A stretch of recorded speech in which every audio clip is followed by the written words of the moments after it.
Hello everyone, welcome back to my YouTube channel friends. आज के video में आप सभी का स्वागत है। और आज के वीडियो में हम लोगों ने जो सीटेट पेपर 2 के लिए एनसीईआरटी की थ्योरी और प्रीवियस ईयर क्वेश्चंस की सीरीज शुरू की थी, उसमें हम नेक्स्ट चैप्टर को डिस्कस करेंगे, चैप्टर नंबर 5, जो कि आपका क्लास 6 की ज्योग्राफी से है। इससे पहले मैंने चैप्टर नंबर 4, जिसका टाइटल था मैप यानी मानचित्र, उससे थ्योरी और प्रीवियस ईयर में जिस भी तरह के क्वेश्चन और जितने भी क्वेश्चन पूछे गए हैं वो सब डिस्कस कर लिया है। आज हम अपने चैप्टर नंबर 5 की थ्योरी को डिस्कस करेंगे। देखिए फ्रेंड्स, चैप्टर नंबर 5 की जो थ्योरी है वो थोड़ी सी बड़ी है, क्योंकि इसमें आपको बताया गया है डोमेन्स ऑफ अर्थ के बारे में, जिसमें आपका शामिल किया गया है 7 के 7 महाद्वीप अर्थात 7 कॉन्टिनेंट्स को, और इसके अलावा इसमें महासागरों यानी जो आपके ओशियंस हैं उनको भी शामिल किया गया है। बहुत ज़्यादा डिटेल से नहीं बताया गया है, बस क्लास 6 के बच्चे के अकॉर्डिंग मोटा मोटा सा कि ये है क्या, एटलीस्ट ये कहाँ एग्जिस्ट करते हैं और क्या है इनके नाम और इनकी मोटी मोटी सी विशेषता, ये डिस्कस किया गया है। तो चलिए हम अपना चैप्टर नंबर 5 स्टार्ट करते हैं, जिसका नाम है पृथ्वी के प्रमुख परिमंडल अर्थात डोमेन्स ऑफ अर्थ।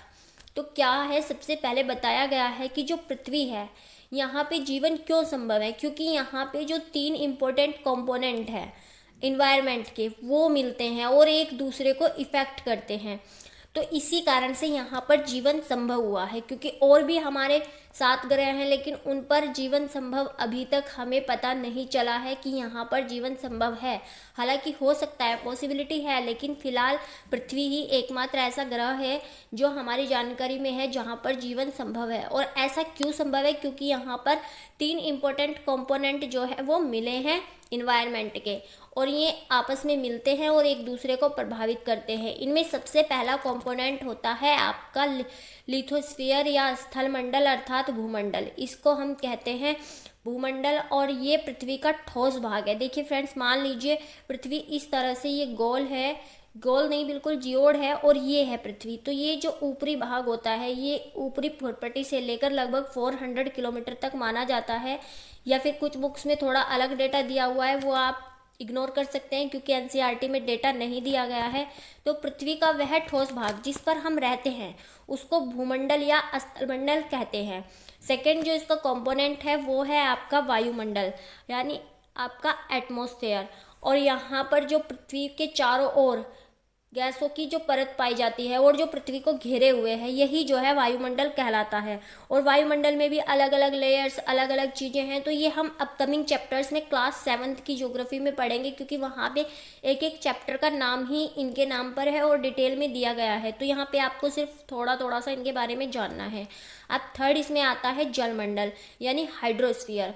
पृथ्वी पर उपस्थित जलीय भाग यानी कि ऐसे पृथ्वी के भाग जहाँ पर प्राकृतिक रूप से जल पाया जाता है या अप्राकृतिक रूप से भी, लेकिन यहाँ पे सिर्फ प्राकृतिक स्रोतों का ही वर्णन है, और इसमें जल की सभी अवस्थाएं। तो आपसे पूछा जा सकता है कि जलमंडल में जल की कौन कौन सी अवस्थाएं शामिल होती हैं। तो जलमंडल में जल की सभी अवस्थाएं होती हैं, बर्फ, जल और जलवाष्प।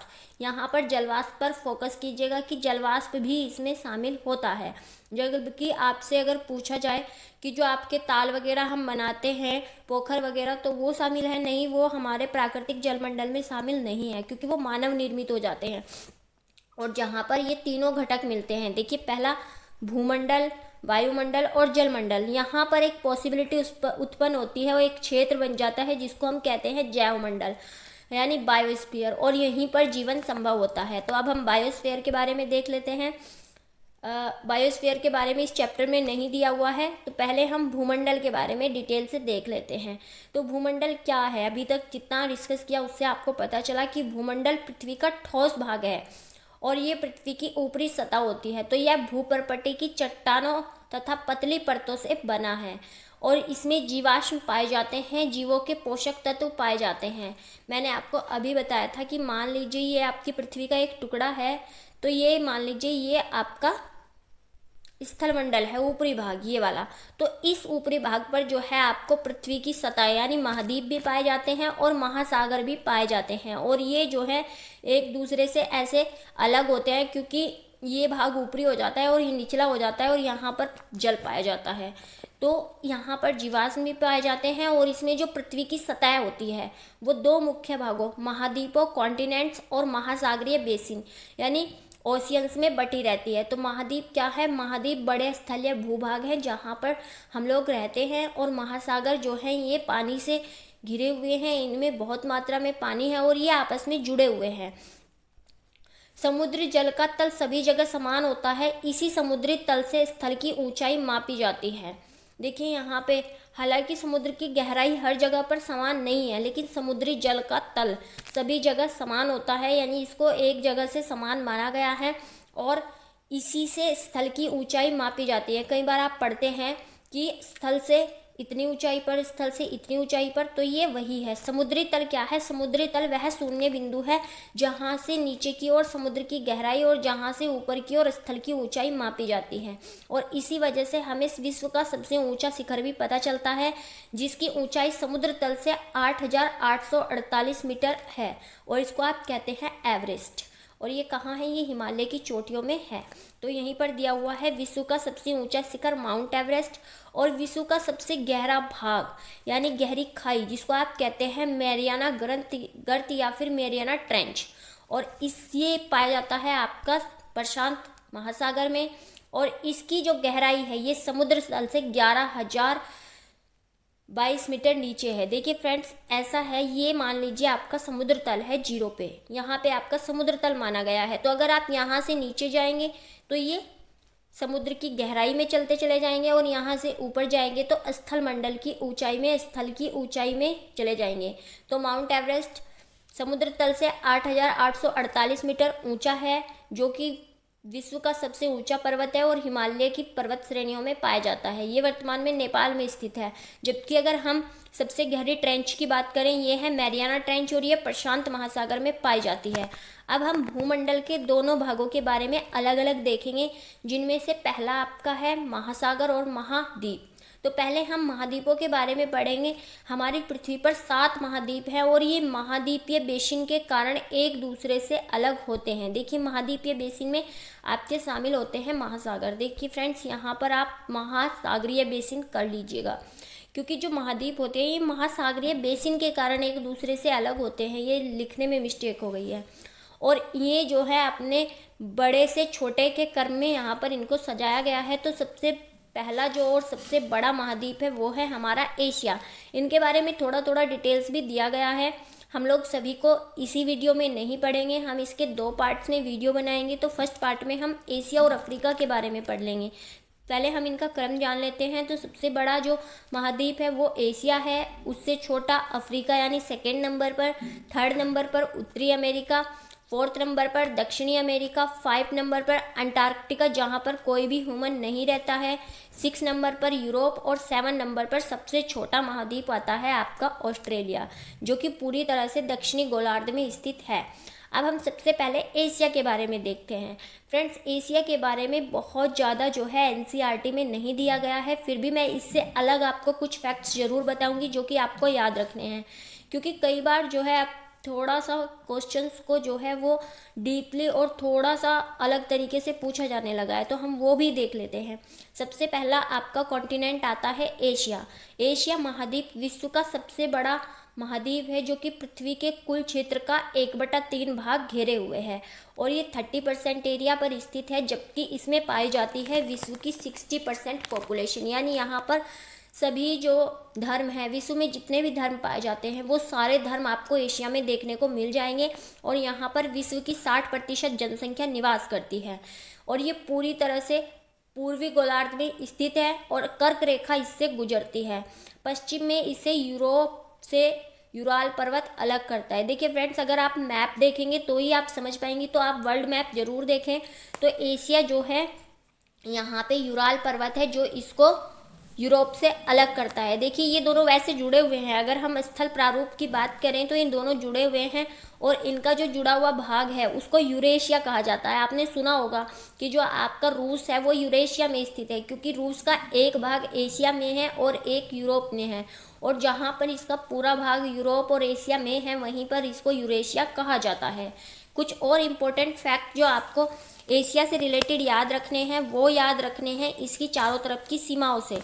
तो जो चारों तरफ की सीमाएं हैं इसकी वो हैं, पूर्वी सीमा की बात करूं अगर मैं, तो इसकी जो पूर्वी सीमा है वो आपकी आ जाती है अमेरिका के साथ, और ये नॉर्थ अमेरिका से अलग होता है बेरिंग जल संधि के द्वारा। अगर मैं इसकी पश्चिमी सीमा की बात करूं, देखिए फ्रेंड्स, इसके पूर्व में कैसे, क्योंकि आप जब ग्लोब पर देखेंगे तो आपको जियोड दिखेगा, गोल दिखेगा। तो अगर मैं इसकी पूर्वी सीमा की बात करूं तो यहाँ से फिर अमेरिका शुरू हो जाता है, नॉर्थ अमेरिका। और नॉर्थ अमेरिका और भारत के बीच में, भारत ने चीन के बीच में, या फिर आप एशिया के किसी भी भाग के बीच में कहेंगे तो यहाँ पे पड़ती है आपकी बेरिंग जल संधि, जो कि एशिया को नॉर्थ अमेरिका से जोड़ती है। अगर मैं इसके पश्चिम की बात करूँ तो पश्चिम में यहाँ केवल यूराल पर्वत ही नहीं बल्कि दो और चीज़ें हैं, जैसे कैस्पियन सागर, और जो कि विश्व की सबसे बड़ी खारे पानी की झील भी है, और काकेशस पर्वत। तो आपसे पूछा जा सकता है, यहाँ पे हालांकि दिया नहीं है लेकिन फिर भी अपकमिंग ईयर्स में जैसे सीटेट का लेवल बढ़ता जा रहा है तो आपसे पूछा जा सकता है कि पश्चिम में एशिया को अन्य महाद्वीपों से क्या क्या अलग करते हैं, या पश्चिम में एशिया को यूरोप से क्या अलग करता है। तो ये यूराल पर्वत, कैस्पियन सागर और काकेशस पर्वत, ये तीन जो आपके प्रारूप हैं ये इसको अलग करते हैं। अगर मैं एशिया की अफ्रीका से बात करूं कि एशिया को अफ्रीका से क्या अलग करता है, तो एशिया को अफ्रीका से अलग करता है स्वेज नहर, और स्वेज नहर जो है नेचुरल नहीं है, इसको 1800 कुछ में बनाया गया था। और एक है यहीं पे लाल सागर, ये दोनों मिलके इसको अफ्रीका से अलग करते हैं। अगर मैं बात करूं एशिया की, तो एशिया में विश्व का सबसे बड़ा पेनिनसुला यानी प्रायद्वीप, जिसको हम कहते हैं अरब प्रायद्वीप, ये स्थित है और इस पर 7 देश बसे हुए हैं। इसके अलावा वर्ल्ड की सबसे बड़ी जो खारे पानी की झील है कैस्पियन सागर, वो भी आपको एशिया में देखने को मिल जाएगी। और हिमालय विश्व का सबसे ऊंचा पर्वत है ये भी, और सबसे नवीनतम पर्वत जो अभी भी फोल्ड ही हो रहा है, फोल्डेड माउंटेन है, ये भी आपको एशिया में ही देखने को मिल जाएगा। तिब्बत का पठार, पामीर का पठार, ये सब भी एशिया में ही है। कुछ इंपॉर्टेंट कंट्रीज़ भी होते हैं इसके, लेकिन उनके बारे में हम लोग डिस्कस नहीं करेंगे क्योंकि अभी तक उतना भी डीप नहीं पूछा जाने लगा है। अब हम अपने सेकेंड लार्जेस्ट कॉन्टिनेंट यानी अफ्रीका के बारे में देखेंगे, और अफ्रीका के बारे में एनसीईआरटी में थोड़ा सा ज़्यादा दिया गया है। अगर हम अफ्रीका की बात करें तो फ्रेंड्स, अफ्रीका से जो है तीनों महत्वपूर्ण रेखाएं गुजरती हैं। जो 3 महत्वपूर्ण रेखाएं हमारी कौन कौन सी हैं, मैंने आपको बताया था कि सूर्य का प्रकाश वर्ष भर जो है 3 रेखाओं के मध्य ही रहता है। पहली विषुवत रेखा, दूसरी कर्क रेखा और तीसरी मकर रेखा। तो ये तीनों ही रेखाएं हमारी अफ्रीका से गुजरती हैं। विषुवत रेखा अफ्रीका के लगभग मध्य से, ये उत्तरी भाग से और ये दक्षिणी भाग से गुजरती है। आपसे पूछा जा सकता है कौन सा महाद्वीप है जिससे तीनों महत्वपूर्ण रेखाएं गुजरती हैं, तो ये है अफ्रीका।